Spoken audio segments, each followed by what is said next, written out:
अस्सलामुअलैकुम दोस्तों। हाँ, एक भाई साहब ने सवाल किया है व्हाट्सएप के ज़रिए से, और यूट्यूब में जो कमेंट होते हैं उनके ज़रिए से फेसबुक में भी कमेंट किए हैं। तो उनका सवाल है कि से मैं कोई ऐसा बिजनेस करना चाहता हूँ, लेकिन मैं बिजनेस कर नहीं पा रहा हूँ, और वो बिजनेस के लिए मैं परेशान हूँ। पैसे हैं उनके पास, बस ये है कि से वो बहुत सारे ऐसे कई बिजनेस कर चुके हैं जो लॉस होने की वजह से वो बिज़नेस को मतलब वो कुछ ही दिनों के बाद या कुछ ही महीनों के बाद उन बिज़नेस को बंद करना पड़ता है। तो इस तरह की बातें हैं। तो फिर मैंने उनसे पूछा कि आप और भी कौन से बिज़नेस के लिए आप रेडी हो, कौन से बिज़नेस आप करना चाहते हैं। तो वो मुझे कहें कि नहीं, आप बताइए कि कौन सा बिज़नेस बेहतर रहेगा जो बिल्कुल वो बिज़नेस किया जा सके। क्योंकि उनका कहना है कि हमें बहुत लोगों ने कहा ये बिज़नेस करो, हमने उनके कहने पर ये बिज़नेस किया तो भी नहीं चला। कुछ लोगों ने कहा ये बिज़नेस करो, वो भी नहीं चला। कुछ लोगों ने कहा ये बिज़नेस करो, वो भी नहीं चला। सवाल यहाँ ये है कि से बिज़नेस कौन सा करें। सबसे पहली बात, बिज़नेस कौन सा करें इस टॉपिक पर हम बात करेंगे, लेकिन उससे पहले कुछ हमारी भी कुछ बातें हैं जो आपको मैं बता देना ही बेहतर समझता हूँ, ताकि आपको और समझने में आसानी हो जाए। देखिए दोस्त, आज के डेट में जितने भी बिजनेस हैं सारे बिजनेस परफेक्ट हैं। सारे बिजनेस परफेक्ट हैं। परफेक्ट मतलब यह है कि हर एक बिजनेस अपने आप में बेमिसाल है। हर एक बिजनेस अपने आप में चल रहे हैं। कोई भी बिजनेस खराब नहीं है। बिजनेस खराब कहाँ पे होता है? जब आप उस बिजनेस को करते हैं और उसको अच्छे तरीके से उसके गाइडलाइन के हिसाब से जब आप कोऑपरेट नहीं करते हैं, उसको आप सही से समझते नहीं हैं, उसको फॉलो नहीं करते हैं, तो आपके लिए वो बिजनेस बिल्कुल सीधी सी बात समझिए कि वो बिजनेस आपके लिए नुकसानदेह होता है। लेकिन अब आपने एक चीज़ और कही कि बिजनेस में कई लोगों की बातों पर ये बिजनेस किया, वो बिजनेस किया, और उन बिजनेस में अपना पैसा इन्वेस्ट किया। कुछ दिन के बाद वो बिजनेस चला, फिर वो बिजनेस फ्लॉप हो गया, फिर वो बिजनेस बर्बाद हो गया और नुकसान भी हो गया। जाहिर सी बातें हैं कि आपकी मेहनत की कमाई का पैसा जब किसी ऐसे बिजनेस में लगाएंगे जहां वो चल ना सके और वो बर्बाद हो जाए, तो बहुत तकलीफ होती है। ये हर लोगों के साथ तकलीफ होती है। तो इस पर हमें भी दुख है कि ऐसी तकलीफ होती है। सबसे पहली बात क्या है कि बिजनेस आप एक दूसरे के कहने के हिसाब से नहीं चलता है। आज के जो बिजनेस है वो एक दूसरे को कहने के हिसाब से नहीं चलता है, एक दूसरे के बताने के हिसाब से नहीं चलता है। आप जाइए सोशल मीडिया पर, आप जाइए, तरह तरह के ऐसे बिजनेस करने वाले मिलेंगे जो बताएंगे कि ये बिजनेस बेकार है, ये बिजनेस बेकार है, ये बिजनेस में बर्बाद हो गया, ये बिजनेस में हमें पैसा लग गया। कोई कहेंगे हमने कच्चा बिजनेस किया, पैसे बर्बाद हो गए। कोई कहेंगे हमने अरे कच्चा नहीं बल्कि पक्का समझ के किया और अच्छा से मैंने फॉलो भी किया, तो भी बर्बाद हो गया। दोस्त, बिजनेस बर्बाद होने का बहुत सारे ऐसे रीजन होते हैं। मैं आपको एक छोटा सा, थोड़ा टाइम लूँगा 2 मिनट के लिए, और छोटा सा मैं एक आपको कुछ कहानी बता देना चाहूँगा। आप उसको सुनिए, थोड़ा सा हंसी भी आएगी आपको और कुछ आपको इससे सीख मिलेगी।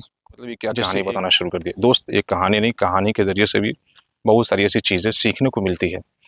तो वो बाप बेटा ने बाज़ार से एक गधा खरीदा, और गधा खरीद करके वो दोनों बाप बेटा पैदल चल रहे थे। लेकिन कुछ रास्ते में आगे बढ़ते हैं तो क्या देखते हैं कि कुछ लोग यूँ कहते हुए नजर आते हैं कि अरे कितना बड़ा बेवकूफ़ है, बाजार से, मार्केट से गधा खरीदा है, और गधा बैठने की चीज़ें हैं, गधा बैठने की चीज़ें हैं, और ये दोनों बाप बेटा कितना बड़ा बेवकूफ़ है जो गधे को खाली पीठ पैदल चलवा रहा है और खुद पैदल चल रहे हैं।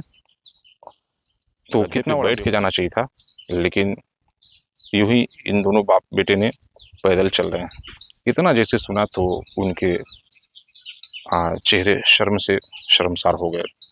शर्म से मतलब मायूस हो गए कि मतलब ये सही बात है, गधा तो बैठने की चीज़ें हैं, उस पे तरह तरह के सामान को लोड करके एक जगह से दूसरी जगह पहुंचाया जाता है, लेकिन हमने उल्टा किया कि मैंने गधा को पैदल ही और नंगे पीठ लेके चल रहे हैं और उस पर बैठ नहीं रहे हैं, इस तरह की बातें थी। मेरे हाल फिर अब इन दोनों बाप बेटे ने मशवरा करके गधा के पीठ पर बैठ जाते हैं। गधा के पीठ पर बैठ करके जब आगे बढ़ते हैं तो कुछ दूर आगे जाते हैं, जो दूसरा इलाका आता है, तो कुछ लोग वहाँ के औरतें और मर्द हजरात देखते हैं। उसके बाद से कहते हैं, कहा कि देखिए कितने बड़े बेवकूफ़ है, जो गधे की पीठ पर दोनों बाप बेटा बैठ करके जा रहे हैं, कितना वजन दे रहे हैं बताइए। इतना जैसे सुना तो बाप बेटा ने मशवरा करके गधा के पीठ पर से उतर जाते हैं और बेटे को बैठा दिया। बोला बेटा तुम बैठो, तुम चलो, कोई दिक्कत नहीं। फिर आगे कुछ बढ़ते हैं, बाप जो है गधे की पीठ पर से उतर जाते हैं और बेटा को बैठे ही रहने देते हैं।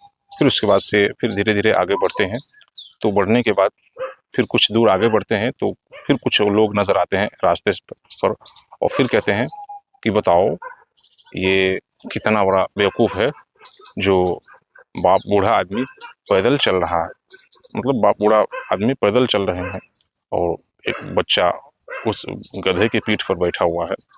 जैसे इतना कहा तो उसके बाद से बेटा ने उस गधे की पीठ पर से उतर जाते हैं और बाप को बैठा देते हैं। जब बाप को बैठा देते हैं तो फिर उसके बाद से फिर कुछ दूर आगे बढ़ते हैं तो फिर कुछ दूसरे लोग मिलते हैं और फिर यही बात कहते हुए नजर आते हैं कि अरे कितना बड़ा नादान और बेवकूफ़ है, बच्चे पैदल चल रहे हैं और बाप गधे की पीठ पर बैठ करके जा रहे हैं, इस तरह की बातें कहा। उसके बाद से इन दोनों बाप बेटा ने मशवरा किया कि ये तो हद हो गई। लोग रास्ते में जैसे ही कुछ कुछ कदम बढ़ते जाते हैं तो तरह तरह के लोग मिलते हैं और हर तरह के लोग हर तरह की बातें करते हैं। मुझे ये समझ में नहीं आ रहा है और हर एक दूसरे की बातों पर हम अमल भी कर रहे हैं, फॉलो भी कर रहे हैं, बस फिर भी हमें शिकायत का मौका मिल रहा है। जैसे ही इतना दोनों बाप बेटा ने सोचा, उसके बाद से सोचा कि देखो अब इस पे कोई नहीं बैठेंगे, अब दोनों आदमी बैठेंगे नहीं। गधे को क्या किया कि गधे को उल्टा करके और बांध करके और रस्सी में बांध करके और दोनों बाप बेटा अपने कंधे पर लटका करके उसको ले जाते हैं। जैसे ही ले जा रहे थे तो कुछ दूर आगे बढ़ते हैं, बहुत से लोग मिलते हैं। तो इसमें से एक बुजुर्ग शख्स मिलते हैं और वो बुजुर्ग शख्स बोलते हैं कि अरे कितने बड़े नादान हैं। हालांकि वो उम्रदराज थे, बुजुर्ग शख्स थे। वो बोलते हैं अरे कितने बड़े नादान और बेवकूफ़ हैं, ये आपने क्या किया है, गधे को उल्टा मतलब लटका करके आप लेके आ रहे हैं। ये गधे बैठने की चीज़ है, तो आपको खुद दोनों आदमी को बैठ करके आना चाहिए था। जब आप गधे को शौक से खरीदा है ले जाने के लिए, तो आप उल्टा काम कर रहे हैं कि गधे को ही लटका करके आप खुद लेके जा रहे हैं। तो जैसे ही इतना कहा, उन दोनों बाप बेटा ने गधे को वहीं पर नीचे किया और रास्ते में जितने भी इस तरह से मामलात पेश आए, इस तरह से वाक़यात पेश आए, उस सारी वाक़यात, सारे मामलात को उन बुज़ुर्ग को बताते हैं और बुज़ुर्ग सुनने के बाद मुस्कुराते हैं। वो कहते हैं कि बेटा आपने गलती किया। क्या कहते हैं कि बेटा आपने गलती किया, लेकिन उसके बाद से वो बुज़ुर्ग कुछ अच्छे शब्द बोलते हैं और वो इतने बेहतर शब्द बोले कि वो शब्द सुन करके आप खुश हो जाएंगे।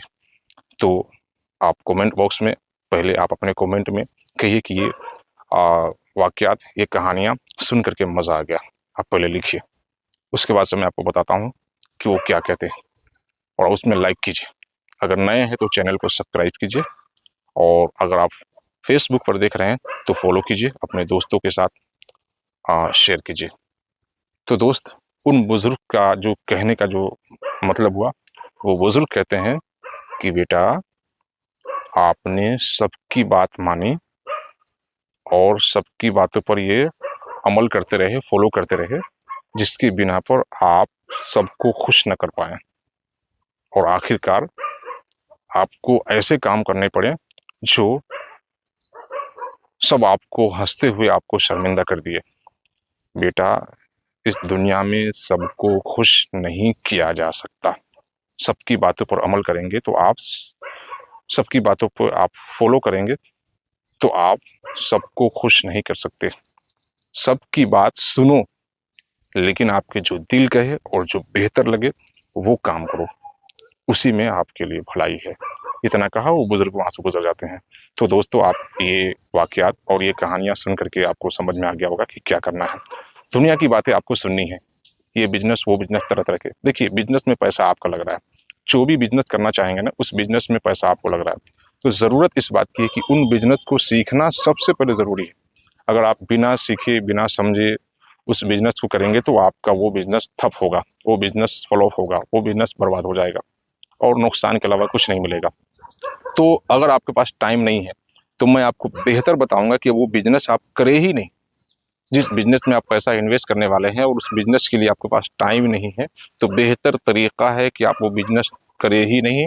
आप कोई भी जो भी हुनर आपके पास है उस हुनर की बिना पर आप कहीं नौकरी कीजिए, कहीं पर जॉब कीजिए और कहीं पर काम करिए, वो बेहतर रहेगा। क्योंकि आपका पैसा ज़ाय होगा, बर्बाद होगा, 2 महीना 4 महीना 1 साल 2 साल आपका काम चलेगा, उसके बाद से वो काम धंधा फ्लॉप हो जाएगा, आप डिप्रेशन में आ जाएंगे, आप जो है एक दलदल में फंस जाएंगे। उसके बाद से आपका जो भी मेहनत की कमाई है वो सब बर्बाद हो जाएगा, बेकार हो जाएगा। लास्ट में आप कहेंगे कि इनकी बातों में आकर के मैंने ये बिजनेस बर्बाद किया, इनके चढ़ावे पर आ गया, इनके बहकावे पर आ गया। इस तरह तरह की बातें हैं, लेकिन ये उनके चढ़ावे और उनके बहकावे की बात नहीं है दोस्त। वो अपनी तरफ से राय दे रहे थे, वो अपनी तरफ से कुछ कह रहे थे। आपका आपके माइंड में क्या चल रहा था वो देखना था, आपके दिल क्या कह रहे थे। आप अपने दिल की बात को सुननी चाहिए था। दुनिया की बातें सुनेंगे तो आप दुनिया को खुश नहीं कर पाएंगे, क्योंकि आपको चलना अपने हिसाब से और करना भी आपको अपने हिसाब से। जब आपको जब परेशानी आई है तो उस परेशानी को झेलना भी आप ही को। वो जो कहने वाले हैं वो नहीं झेलेंगे, वो जो बोलने वाले हैं वो नहीं झेलेंगे, बल्कि जहाँ तक के हो सकता है जो आपके जो दूरी बनाने वाले हैं लोग हैं वो आपको उस चीज़ के चुटकी लेंगे कि बहुत अच्छा हुआ। तो इसलिए दोस्त आप ऐसा मौका ही ना दे किसी दूसरे को जो आपको वो शर्मिंदा करे, जो आपको हंसे, जो आपको इस तरह के हालात पे चुटकी ले, मजाक उड़ाए। तो दोस्त सीधी सी बात है, ये करें। अब अगला जो स्टेप होगा वो इंशाल्लाह मैं कोशिश करूँगा कि उसमें कौन सा बिजनेस बेहतर रहेगा मैं आपके लिए गाइड करूँगा। बस अगले वीडियो का इंतज़ार कीजिए। जब तक के लिए अल्लाह हाफिज़।